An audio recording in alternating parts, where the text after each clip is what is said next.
Now, picture the scene. You're scanning the shortwave radio bands when you tune into this.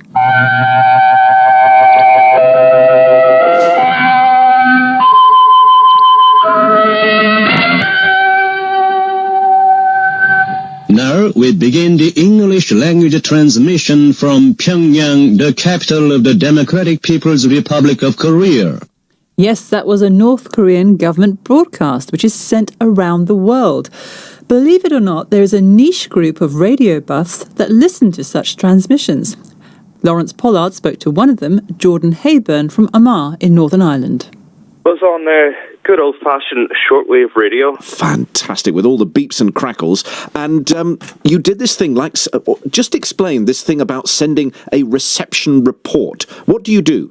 Okay, well, basically, our reception reports, it's actually very useful information for the likes of the presenters of the show to know that the quality of their programming is enjoyed, by the listeners, and then also it comes of use to the engineers of the transmitters. So, for example, the BBC World Service, their transmitters in Ascension or even in Singapore. So it really helps with all the technical information, such as if audio is overmodulated or undermodulated. And yes, so with the DPRK, North Korea, I sent them a report, basically just listing that I actually heard them on shortwave in English at a certain time and about, the audio and everything like that and what they were saying. So it's kind of like good manners, almost. It's sort of helping people, it's radio enthusiasts helping radio around the world. Yes, more or less, yes. That would be it exactly. And do you expect anything in return? Well, in a sense, yes, and in a sense, no. It sort of really depends on the station you're dealing with, because the card that you get, the verification card you get, is called a QSL card.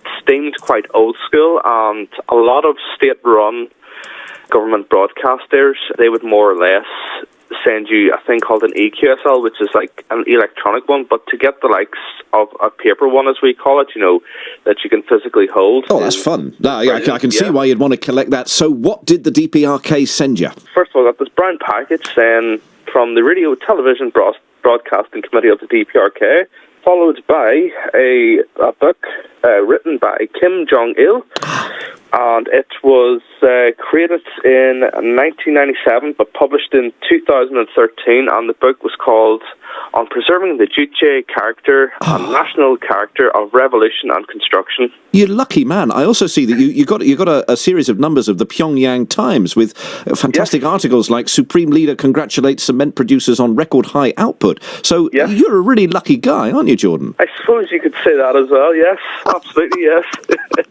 Now, does it make you warm to them? Because they send you actually quite a personal letter saying thank you. It's rather charming, isn't it? It is, yes. No, you're right. It makes it very personal in that sense. You know what I mean?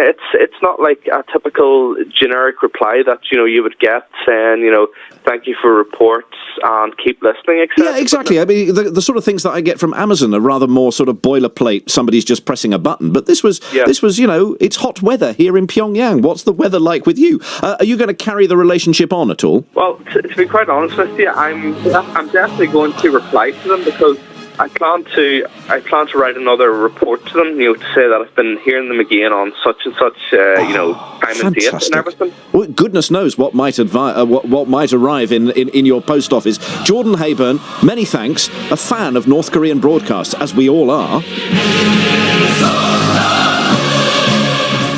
Lawrence Pollard talking to Jordan Heyburn, a North Korean radio listener in Northern Ireland. Now, it's an exciting day for fans of